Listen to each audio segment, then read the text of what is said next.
सबसे तेज और सटीक गौरव इंडिया समाचार। कैफ साहब, आप इस एवी के कंपाउंड के मुद्दे को लेकर इतनी लगातार मेहनत कर रहे हैं, जबकि बाकी सब लोग तो चुप हैं, तो क्यों ऐसा? मेरा मानना है कि जिस जनता की आवाज वहां तक ना पहुंच पा रही हो, जहां पहुंचने से उसको न्याय मिलेगा, वहां तक पहुंचाना हर उस इंसान का, हर उस नागरिक का फर्ज है जो ये काम कर सकता हो। दूसरी चीज, एवी के कंपाउंड के मैटर को लोग ये बोल के टाल दे रहे हैं कि ये मतलब इलीगल कंस्ट्रक्शन पे एक्शन हुआ है, लेकिन ये सिर्फ इतना छोटा मैटर नहीं है, ये बांधकाम घोटाला है।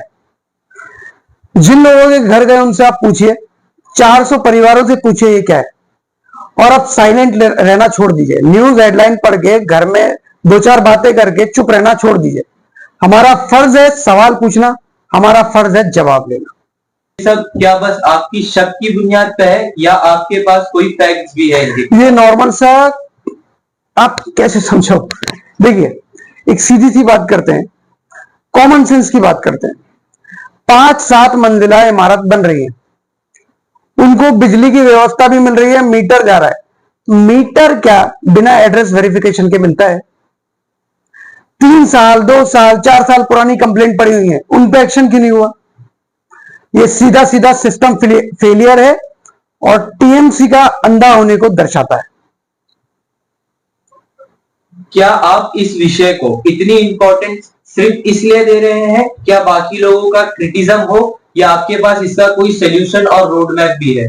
भाई, criticism is the part of our democracy. Criticism नहीं करेंगे तो लोगों को समझ में कैसे आएगा? अगर क्रिटिसिज्म नहीं करेंगे तो जो लोग गलत कर रहे हैं उनको ये कैसे समझ में आएगा कि अगर तुम गलत करोगे तो तुम्हारे खिलाफ बोलने वाले खड़े हैं। और दूसरी चीज, इस चीज को बेहतर करने के लिए सरकार को ये चाहिए कि एक ऐसा ट्रांसपेरेंट सिस्टम बनाए कि अगर एक ईंट भी पड़ रही है ना इलीगल, तो वहां पर रुके ये कार्य हो या वहां पे कार्रवाई हो। ये नहीं कि 5-5 मंजिला इमारत बन गई और उसके बाद घरों को बेघर करा जाए। क्या आपने अब तक कोई टीएमसी या पुलिस अधिकारियों से फॉर्मल बातचीत किए हैं या सिर्फ आप सोशल मीडिया तक ही सीमित हैं? हमने फॉर्मल बात भी करी है, इनफॉर्मल बात भी करी है, और 3 से 4 दिन के अंदर हमारे पक्ष उपाध्यक्ष डॉक्टर अब्दुल्ला काजी और मैं, हम लोग commissioner of municipal corporation and commissioner of police से खास मुलाकात करने वाले हैं, ताकि इन लोगों पर जो भी इन पे जिम्मेदार हैं, जो भी जिम्मेदार बिल्डर हैं, अधिकारी है, उन पर मकोका एक्ट और एमपीडीए एक्ट के द्वारा कार्रवाई हो।